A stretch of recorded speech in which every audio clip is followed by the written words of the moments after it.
രോഹിത്തേട്ടാ, ഒരു പാട്ടുണ്ടാക്കിയ പൊല്ലാപ്പുകൾ എന്തൊക്കെയാണല്ലേ. ഇത് ആദ്യമായിട്ടല്ല ഈ ഭക്തിഗാനങ്ങൾ എടുത്ത് പാരഡിയാക്കുന്നത്. അത് നമ്മൾ സ്കൂളിൽ പഠിക്കുന്ന കാലത്ത് നമ്മളും ചെയ്തിട്ടുണ്ട്, രാഷ്ട്രീയ പാർട്ടികളും ചെയ്യുന്നുണ്ട്. പക്ഷെ എന്തുകൊണ്ടാണ് ഇപ്പൊ മാത്രം ഇത് വലിയൊരു പ്രശ്നമാകുന്നത്? ഇപ്പൊ ആ പാട്ട് ഭയങ്കരമായിട്ട് എഫക്ട് ചെയ്ത് ഒരുപാട് വോട്ടുകൾ നേടി കോൺഗ്രസ് അവര് കൂടുതൽ പഞ്ചായത്തുകൾ പിടിക്കുന്നു, ബ്ലോക്ക് പഞ്ചായത്തുകൾ പിടിക്കുന്നു, ജില്ലാ പഞ്ചായത്തുകൾ പിടിക്കുന്നു, കോർപ്പറേഷനുകൾ പിടിക്കുന്നു, മുനിസിപ്പാലിറ്റി പിടിക്കുന്നു. ഇത്തരം അവസ്ഥയിലേക്കൊക്കെ പോകുമ്പോൾ കൊള്ളുന്നത് ആർക്കാ? ഇടത് സൈബർ ഇടങ്ങൾക്കാണ്. അപ്പോൾ ഇടത് നേതാക്കന്മാർക്കാണ്. സൈബർ ഇടങ്ങളെ കുറ്റം പറഞ്ഞിട്ട് കാര്യമൊന്നുമില്ല. അപ്പോൾ സ്വാഭാവികമായിട്ടും അവർക്ക് പ്രശ്നം വരും. പിന്നെ ശബരിമല എന്ന് പറയുന്നത് ശബരിമലയുടെ ആചാരങ്ങളും വിശ്വാസങ്ങളും സംരക്ഷിക്കുന്ന ഒരേ ഒരു പാർട്ടി എന്ന് പറയുന്നത് ഇടതുപക്ഷമാണല്ലോ, ഒരേ ഒരു മുന്നണി ഇടതുപക്ഷമാണല്ലോ. അപ്പോൾ അവർക്ക് ശബരിമലയെ പറഞ്ഞാൽ കൊള്ളും. മാത്രമല്ല, അവിടെ നിന്ന് ആരും അറിയാതെ കടത്തിക്കൊണ്ടുപോയ മാർക്കറ്റ് വാല്യൂ, സ്പിരിച്വൽ വാല്യൂ വെച്ച് നോക്കുമ്പോൾ കോടാനുകോടി രൂപയുടെ സ്വർണം കടത്തിക്കൊണ്ടുപോയതിൽ ഇടതുപക്ഷത്തിന്റെ നേതാക്കന്മാർ ഉള്ളേ കിടക്കുമ്പോൾ അവർക്കിത് പറയാതിരിക്കാൻ പറ്റില്ല. അപ്പോൾ ഈ പാരഡി ഗാനങ്ങളുടെ ഒരു ചരിത്രം നോക്കിയാൽ എനിക്ക് തോന്നുന്നു ഈ ശബരിമലയിലെ അയ്യപ്പ ഭക്തി ഗാനം ആദ്യമായി ഉപയോഗിച്ചത് കരുണാകരനെ കളിയാക്കാനാണെന്ന് വി ഡി സതീശന്റെ ഒരു പരാമർശം വന്നിരുന്നു.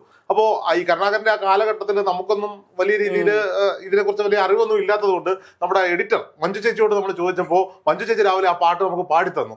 മന്ത്രിയെ പയ്യപ്പോ പയ്യപ്പോ മന്ത്രിയെ എന്ന് പറഞ്ഞിട്ട് ഇതേ പാട്ട് പണ്ട് കരുണാകരനെതിരെ പാടിയിട്ടുണ്ട് എന്നാണ് മഞ്ജു ചേച്ചി രാവിലെ പാടിത്തന്നത്. ചേച്ചി എഡിറ്റിങ്ങിന്റെ തിരക്കിലായിരുന്നു, അല്ലെങ്കിൽ ചേച്ചിയെ കൂടെ വിളിച്ച് നമുക്ക് പാടിക്കായിരുന്നു. അപ്പോ കരുണാകരന്റെ വാഹനം ഭയങ്കര സ്പീഡിലാണെന്നും അത് ആരെയോ തട്ടിയോ ചെയ്ത സാഹചര്യത്തിൽ ഇടതുപക്ഷം ഇറക്കിയ പാട്ടാണ്. ഇനി ശബരിമലയിലെ ഏറ്റവും കൂടുതൽ ശബരിമലയെ കച്ചവടമാക്കിയ പാർട്ടി BJP ആണ്. അതായത് യുവതീ പ്രവേശനവുമായി ബന്ധപ്പെട്ട്. പക്ഷെ ഇപ്പൊ അവർ മിണ്ടാതിരിക്കുന്നത് ഒരു CJP ബാന്ധവത്തിന്റെ തുടക്കമാണോ എന്ന, അല്ലെങ്കിൽ അതിന്റെ ഒരു തുടർച്ചയാണോ എന്ന സംശയം പല കോണുകളിൽ നിന്ന് ഉയർന്നു വരുന്നുണ്ട്. ശബരിമലയിൽ സ്ത്രീ പ്രവേശനം കൊണ്ട് നമ്മുടെ ബഹുമാനപ്പെട്ട ഗോവ ഗവർണർ ശ്രീധരൻപിള്ള ചേട്ടന്റെ ഭാഷയിൽ പറഞ്ഞാൽ അതിനെ അവസരമായി കണ്ടത് BJP ആണ്. അതിൽ ഏറ്റവും കൂടുതൽ നേതൃനിരയിലേക്ക് വന്ന നേതാവിന്റെ പേര് K. സുരേന്ദ്രനാണ്. K. സുരേന്ദ്രൻ കോന്നിയിലേക്ക് മത്സരിക്കാൻ എത്തുമ്പോൾ, അതായത് ശബരിമല കാടുകൾ ഉൾപ്പെടുന്ന കോന്നിയിലേക്ക് മത്സരിക്കാൻ K. സുരേന്ദ്രൻ വാഹനം ഇറങ്ങുമ്പോൾ, എനിക്ക് തിരുവല്ലയിലോ ചെങ്ങന്നൂരാണെന്ന് തോന്നുന്നത്, ട്രെയിനിൽ ഇറങ്ങുമ്പോൾ അവിടെ അദ്ദേഹത്തിന് ലക്ഷോപലക്ഷം ആളുകൾ നൽകിയ ഒരു വലിയ സ്വീകരണമുണ്ട്. അമ്മമാർ കരഞ്ഞുകൊണ്ട് ശബരിമല അയ്യപ്പ സ്വാമിയെ കാക്കാൻ അവതരിച്ച കൽക്കി ദൈവമാണ് സുരേന്ദ്രൻ എന്ന് വരെ ഭാഷണം ചമച്ചിരുന്നു. അന്ന് സുരേന്ദ്രന് വേണ്ടി എഴുതിയ ഒരു പാട്ട് ഞാൻ കേൾപ്പിക്കാം. ഉള്ളിൽ തട്ടി പറയുകയാ ഞാൻ, പൊള്ളും നെഞ്ചം പാടുന്നുവല്ലേ താമര, ഒരു കയ്യൊപ്പ നീതി വരണം, കയ്യൊപ്പ് തരണം. ഉള്ളിൽ തട്ടി പറയുകയാ ഞാൻ, പൊള്ളും നെഞ്ചം പാടുന്നുവല്ലേ താമര, ഒരു കയ്യൊപ്പ നീതി വരണം, കയ്യൊപ്പ് തരണം. ഉള്ളിൽ തട്ടി പറയുകയാ ഞാൻ, പൊള്ളും നെഞ്ചം പാടുന്നുമല്ലേ താമര, എൻ കയ്യൊപ്പ കയ്യൊപ്പ താമര.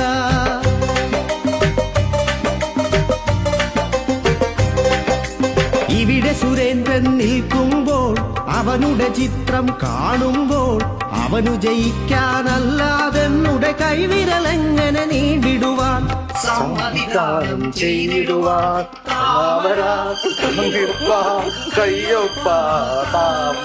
അപ്പോ ഇത് ഏറ്റവും ആചാര സംരക്ഷണം എന്ന് പറഞ്ഞാൽ തിരുത്തി പറയേണ്ടി വരും. കാരണം സുരേന്ദ്രന്റെ പേരും താമരയും എല്ലാം വരുന്നു. അത് മാത്രമല്ല, ഇവിടെ സുരേന്ദ്രൻ ധരിച്ചിരിക്കുന്ന വസ്ത്രം കറുപ്പ് വസ്ത്രമാണ്. സുരേന്ദ്രന് മാല, അതായത് ശബരിമലയിലെ ചിന്മുദ്ര മാല അണിയിച്ചു കൊടുക്കുന്ന ദൃശ്യങ്ങളടക്കം ഈ പാട്ടിൽ ഉൾപ്പെടുത്തിയിട്ടുണ്ട് എന്നുള്ളതാണ്. അത്തരത്തിലേക്ക് പ്രചരിക്കപ്പെട്ട ഒരു പാട്ടാണ്. അപ്പൊ ഞാനതിനൊന്നും കുറ്റം പറയുന്നില്ല. സ്വാഭാവികമായും ഓരോ തിരഞ്ഞെടുപ്പിലും സെൻസേഷണലായി വരുന്ന വിഷയങ്ങൾ എന്താണോ ആ വിഷയങ്ങളിൽ മേലാണ് ഈ പറയപ്പെടുന്ന പ്രചരണത്തിന്റെ ആയുധങ്ങൾ. ഇത്തവണത്തെ തെരഞ്ഞെടുപ്പിന്റെ പ്രചരണ ആയുധം വലതുപക്ഷത്തിനും BJPക്കും, അല്ലെങ്കിൽ BJPക്കില്ല, വലതുപക്ഷത്തിന്, BJPക്ക് പണ്ടത്തെ പോലെ മോദി സ്തുതി മാത്രമായിരുന്നുവെങ്കിൽ കോൺഗ്രസിനെ സംബന്ധിച്ചിടത്തോളം, UDFനെ സംബന്ധിച്ചിടത്തോളം ശബരിമല വിഷയമായിരുന്നു. ശബരിമല വിഷയം ഒരു ചെറിയ വിഷയമല്ല. ശബരിമല വിഷയം മാത്രമല്ല കേട്ടോ, ഏറ്റവും പ്രധാനപ്പെട്ടതായി നിന്നത് ശബരിമല വിഷയമാണ്. അതിന്റെ കാരണം എന്താ?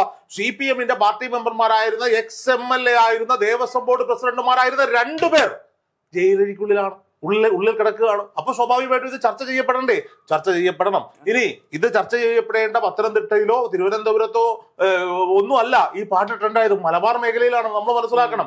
ഇനി ഇതിനെ വെല്ലാൻ വേണ്ടി ഇവർ ഈ പാരഡി ഗാനം ഇടുമ്പോ ഓപ്പോസിറ്റ് ശബരിമല അയ്യപ്പന്റെ ഭക്തിഗാനങ്ങളിട്ട് പഞ്ചായത്ത് നേടി എന്ന് അവകാശപ്പെടുന്ന ഇടതുപക്ഷ സൈബറിടങ്ങളെയും നമ്മളിവിടെ കാണുകയാണ്. ഇവിടെ ഈ സഖാക്കന്മാർക്ക് വേണ്ടി മാത്രം തുറന്നു വെച്ചിരിക്കുന്ന ചുവന്ന കളറിൽ ബ്രാൻഡ് ചെയ്യപ്പെട്ട ചാനലുകളൊക്കെ ഇന്നലെ ഈ പാട്ടിനെ കീറി മുറിച്ച് ചോദിക്കുന്നു, ബിന്ദു അമ്മണി എന്ത് തെറ്റാണ് ചെയ്തത്?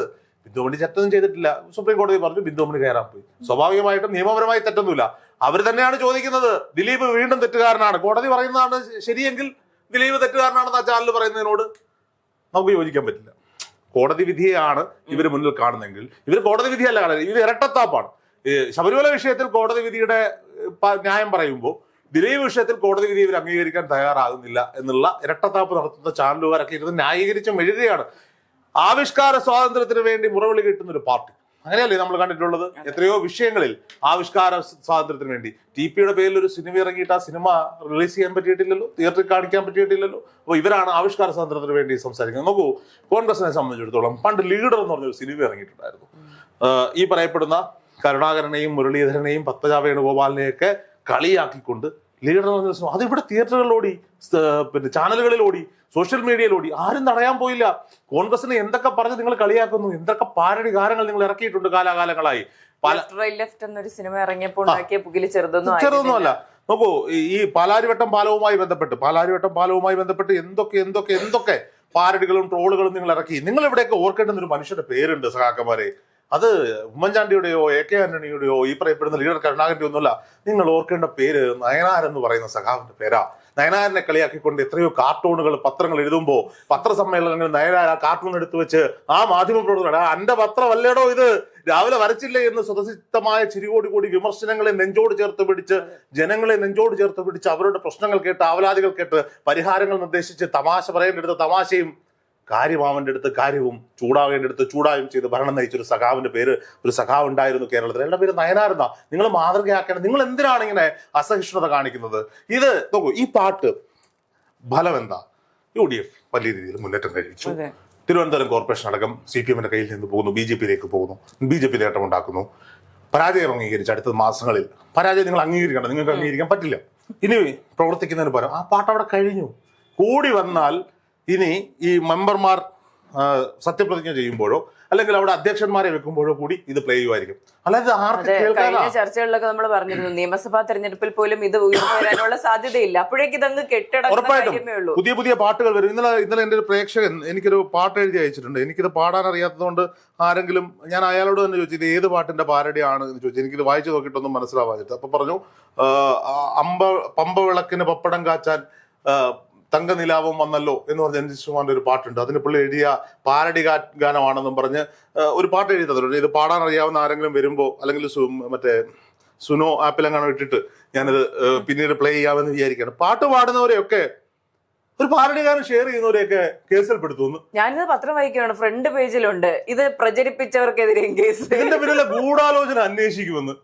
എന്ത് ഗൂഢാലോചനയാണ്? ശബരിമലയിലെ സ്വർണം കട്ടവന്മാരെ കുറിച്ചൊരു പാട്ട് എഴുതിയാൽ ആ പാട്ടിന് നമ്മൾ കേട്ടു പറഞ്ഞൊരു പാട്ടിന്റെ പാരഡി ഈണം നൽകിയാൽ അങ്ങ് അകത്ത് പോവുമെങ്കിൽ ആരൊക്കെ അകത്ത് പോകണം? ഇന്നലെ വേറൊരു യൂട്യൂബർ ചെയ്തൊരു വീഡിയോ ആണ്, അയ്യപ്പ ബൈജുവിനെ നിങ്ങൾ അറസ്റ്റ് ചെയ്യും. കാരണം അയാളുടെ പേര് അയ്യപ്പൻ ബൈജു. വഴിയരികിൽ പതികനായി കാത്തു നിൽക്കും ബൈജു, എന്താണ് അടി കിട്ടിയാൽ സ്നേഹത്തോടെ വീട്ടിൽ കയറും ബൈജു എന്ന് പറഞ്ഞൊരു പാട്ടുണ്ട്.